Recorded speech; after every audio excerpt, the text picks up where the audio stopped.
नमस्कार दोस्तों, मेरा नाम डॉक्टर मोहित भंडारी है और मैं एक बेरियाट्रिक सर्जन हूं जो वेट लॉस के लिए सर्जरीज करता है। आज हम एक बहुत ही गंभीर विषय के बारे में चर्चा करेंगे जिसका जो टॉपिक है वो है कैसे आपकी ओबेसिटी मेल और फीमेल फर्टिलिटी को अफेक्ट कर रही है। न केवल कि ओबेसिटी मेल और फीमेल सेक्सुअल लाइफ को अफेक्ट करती है बल्कि वो मेल और फीमेल फर्टिलिटी को भी सिग्निफिकेंटली अफेक्ट करती है। आज मैं आपके सामने सबसे पहले किस तरह से मोटापा मेल और फीमेल फर्टिलिटी को अफेक्ट करता है पहले ये बताऊंगा, और बाद में as a weight loss specialist हम उसका क्या सॉल्यूशन आप लोगों के सामने लेकर आए हैं उसके बारे में चर्चा करूंगा। पहले बात करेंगे ओबेसिटी का मेल फर्टिलिटी से क्या रिलेशन है।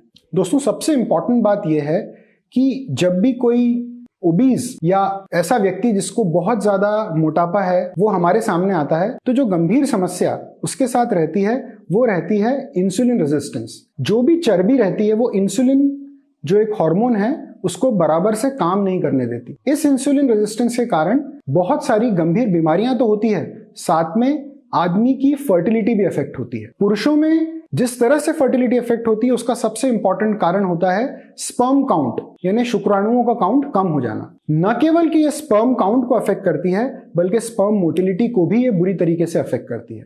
जो भी ओबेसिटी से पीड़ित व्यक्ति हमारे पास आता है जो रिप्रोडक्टिव एज ग्रुप का रहता है उसका जब भी हम स्पर्म काउंट कराते हैं तो या तो वो कम आता है या स्पर्म में मोटिलिटी डिसऑर्डर्स होते हैं। इसके अलावा क्योंकि ओबेसिटी वेस्कुलर कंपार्टमेंट को भी अफेक्ट करता है, उनको इरेक्टाइल डिसफंक्शन भी रहता है। हार्मोनल कारण हो चाहे वेस्कुलर कारण हो, इन सभी प्रॉब्लम्स के कारण मेल में फर्टिलिटी प्रॉब्लम्स ओबेसिटी के दौरान बहुत ज्यादा मात्रा में देखने को मिलती हैं। अब अगर हम बात करें फीमेल्स की तो फीमेल्स में जो प्रॉब्लम है वो हार्मोनल लेवल पे ज्यादा है। जब भी किसी फीमेल को बहुत ज्यादा मात्रा में ओबेसिटी रहती है तो इंसुलिन रेजिस्टेंस उसको भी होता है। यहां पर ये इंसुलिन रेजिस्टेंस एंड्रोजन का प्रोडक्शन शरीर में बढ़ा देती है।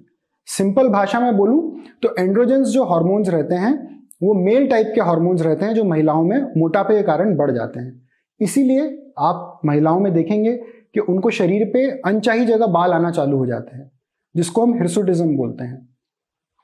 इंसुलिन की मात्रा बढ़ने के कारण पीठ पर कालापन या माथे पर कालापन जिसको हम एकेंथोसिस बोलते हैं, ये मेटाबॉलिक सिंड्रोम की एक इंपॉर्टेंट साइन है।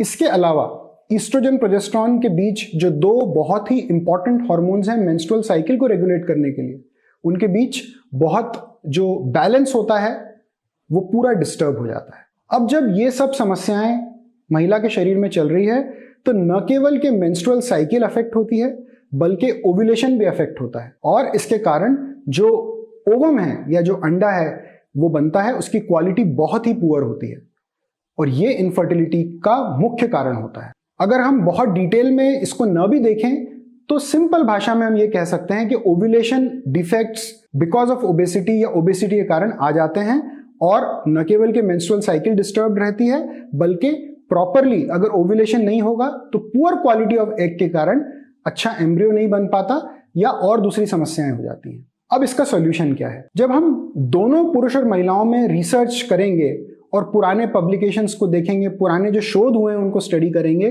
तो बड़ा सिंपल सा सॉल्यूशन आया है कि यदि 10 से 15 किलो तक भी वजन कम कर लेते हैं पुरुषों में या महिलाओं में तो फर्टिलिटी रेट 4 गुना बढ़ जाते हैं या इंप्रूव हो जाते हैं। पुरुषों में जहां वेट लॉस इरेक्टाइल डिसफंक्शन को ठीक करता है, इंसुलिन रेजिस्टेंस को कम करता है, वहीं स्पर्म काउंट, स्पर्म मोटिलिटी सब कुछ इंप्रूव कर देता है। महिलाओं में मेंस्ट्रुअल साइकिल रेगुलर हो जाती हैं और ओवम की क्वालिटी बहुत बेटर हो जाती है। हमारे पास जो पेशेंट्स ओबेसिटी से आते हैं जो इनफर्टिलिटी से ग्रसित होते हैं उनको हम वेट लॉस सजेस्ट करते हैं, और वेट लॉस का मेथड सिर्फ सर्जरी नहीं है, इफेक्टिव मेडिकल थेरेपी जो हमारे सेंटर पे अवेलेबल है, जो ड्रग्स हमारे सेंटर पे वेट लॉस के लिए अवेलेबल है, यदि आप उनको ट्राई करते हैं तो बहुत सारे केसेस में अच्छा वेट लॉस होके उनको रिजल्ट मिल जाता है। यदि कोई पेशेंट ड्रग्स से उतना अच्छा रिजल्ट नहीं पाता तो endoscopic therapy of weight loss जो डे केयर प्रोसीजर है उसको करके भी हम उनको वजन कम करने में हेल्प कर सकते हैं। और ऐसे पेशेंट जिनका वेट बहुत ज्यादा है, जिनको 30-35 किलो से ऊपर वेट लॉस की जरूरत है, उनको हम सर्जिकल वेट लॉस दे सकते हैं। यदि आपको ओबेसिटी है और आपकी फर्टिलिटी इश्यूज से आप ग्रसित हैं तो आप हमारे पास कंसल्टेशन के लिए आइए। जो भी आपके लिए उपयुक्त सॉल्यूशन होगा वो हम आपको प्रोवाइड करेंगे।